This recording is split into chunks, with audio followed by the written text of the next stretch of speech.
Alright you guys, what is going on? It's Jacob here with another Rugby Player Reacts to NFL videos. Today's video is going to be one of my own suggestions, and it's going to be the impossible task of finding white players who are good, or white running backs, or white players who are fast and have a nice step.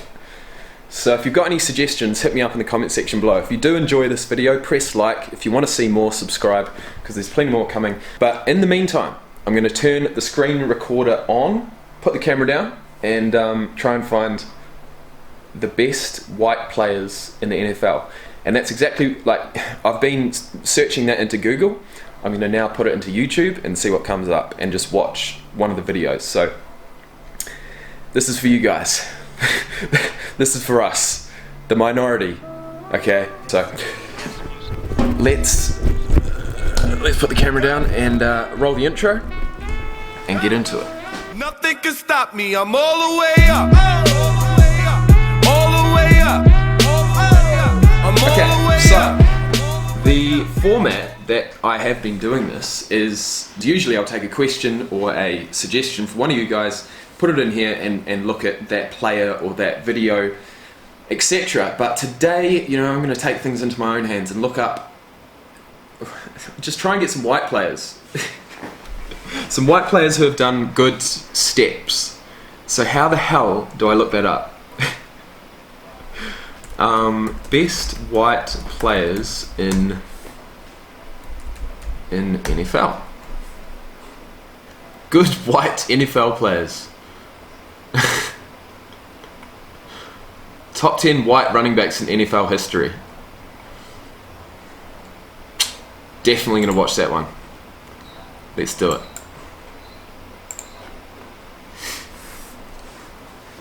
Tom Rathman. Versatile, unselfish. His style is as basic and unadorned Holy as shit, he's huge. And as rugged and unrelenting as a grain belt winter.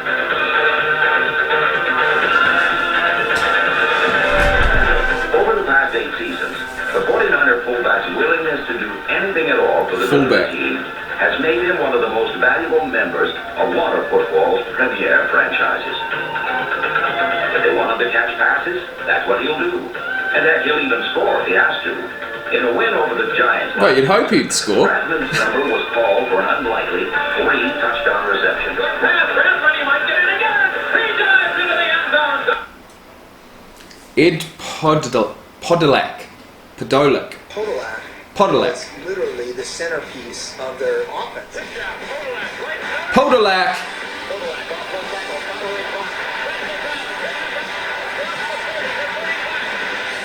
He did Nice pass. that day. He caught the ball, he ran the ball, he returned kicks.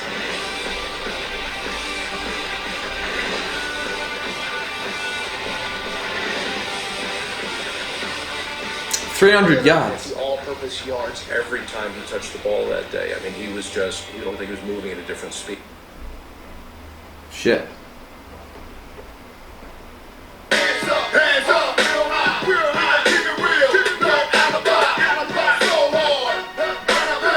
Nice step.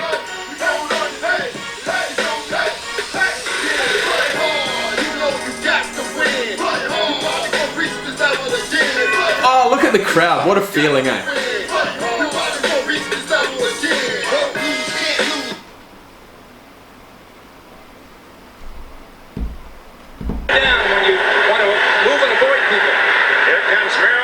He's huge. Has some blockers. Still on his feet with one man to beat. Simon Fletcher cuts him off and Hodge goes out of bounds at the... Hodge. He doesn't look that white. Oh, what a step. Leaves him in his tracks. Oh, he's got the pace. Go, Hodge. Rocky Blair. 5'11". He isn't just lucky to be a 4-time champion. He's lucky to be alive. Lucky to be alive. In 1968, Rocky was actually drafted twice. In January, he was fortunate to join the Steelers as a role player right before their dynasty began. Get him! Nah. December, he received a letter that changed his life. 1968 is the height of the war, and I get drafted after 11 games in the season. They needed bodies in Vietnam, and I was shipped over to Vietnam and then spent 4.5 months in country before I got wounded twice the same day. They're gonna stop that right there? I gotta look up that story.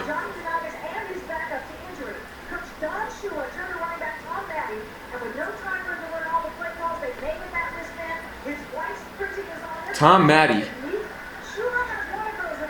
Who's Tom Maddie? What? Mark Van Egan.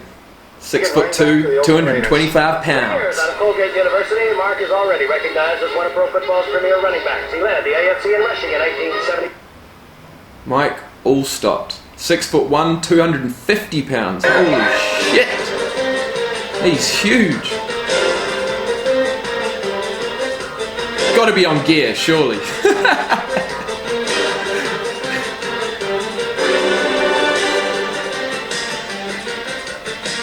Did they test back then? I'm not sure.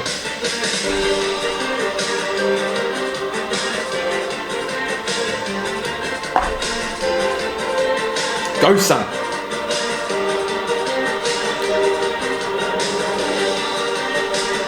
It's like a steam truck. A steam truck. Steamroller. Breezy takes the snap. It's Blanca straight up the middle, and he's got the touchdown. Larry Blanca carries it in from 5 yards out. So far, it's been all Miami. All Larry Zonka. Look at the moustache on him. Tackle Zonka, because Zonka was on a roll in that game, and there was no way that they could stop us. And Blanca, he's got it in the zone. And Zonka picks up another 13 yards. Fuck, man. Go. Now he hands off to Zonka. Makes me want to play, watching this. Knowing that he's like a legend. Having done, you know, like the athleticism's obviously come a long way since the 50s. In the game, the 70s, 80s.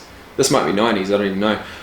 Looks pretty old, but yeah, in the game of rugby as well, rugby union, rugby league, if you watch a game even as far back as the 90s, since then, in the last 20 years, the athleticism, you know, the ability has come a long way. And then if you go back another 20 years to the 70s, it's even, you know, it's come even further. Even just the size of the players is amazing. Like, you've got wingers, for example, running backs and wingers are pretty much the same player. A winger in the game of rugby union would play and have this very similar attributes to a running back. So with that being said, back in the 70s and 80s, the average winger would have been, I don't know, lucky to be 170 pounds, 180 pounds, probably about 5'9", 5'8", and was basically the really small, you know, short but fast guy. And he'd get smashed by the forwards, you know, he'd get absolutely crunched. These days, the winger is just as big as the forwards. The wingers are like over 100 kilos, they're all over 6 foot, 6'2". They're all fucking fast, they can all run 100 meters under 11 seconds.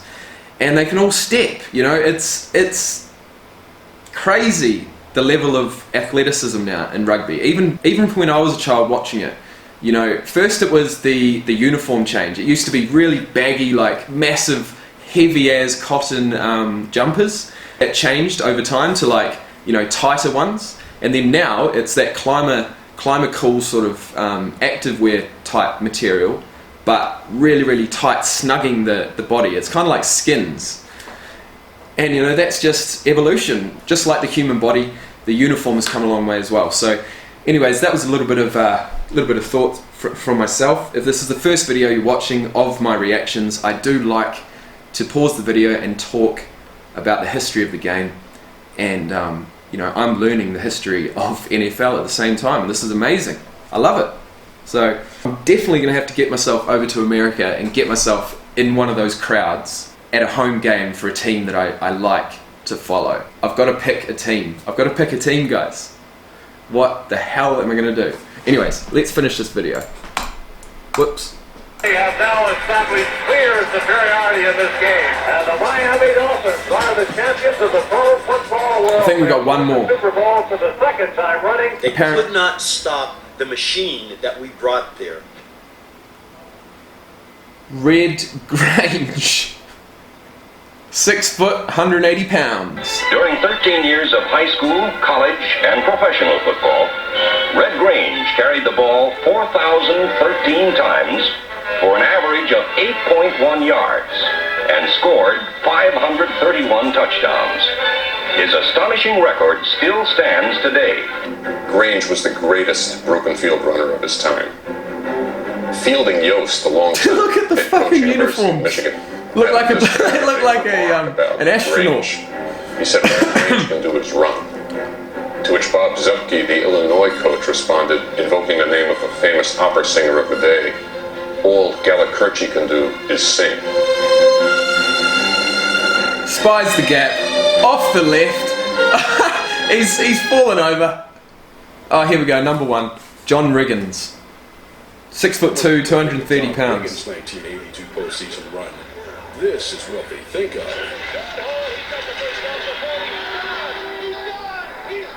Big John.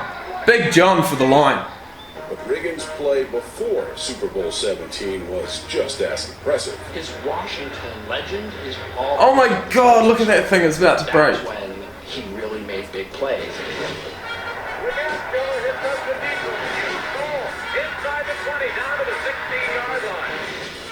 And to Riggins, dives forward, touchdown, Riggins. You know what, man?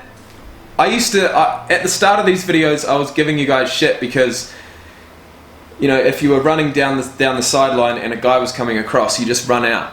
But then I realized that you want to stop the clock, and I also realize now, the more I watch it, I'd probably do the same thing. I really would. I'd just run out. It's easy. You've taken the meters, reset. You don't get injured. You don't have a big hit. I'd do it too. So yeah, I just wanted to say that. Anyways, old John Riggins. And said, "Give me the ball." He had 136 carries in 4 playoff games. He doesn't really get comfortable until he's run the ball 20 times. The dude averaged over 30 carries a game. 30 carries a game. That's insane. Alright, well, Christian McCaffrey, no love for white running backs. Christian McCaffrey. Who is Christian McCaffrey? A white guy. 1996. He's only just got drafted, has he? He has, last year. Christian McCaffrey. Actually, I did read something about him in the last video.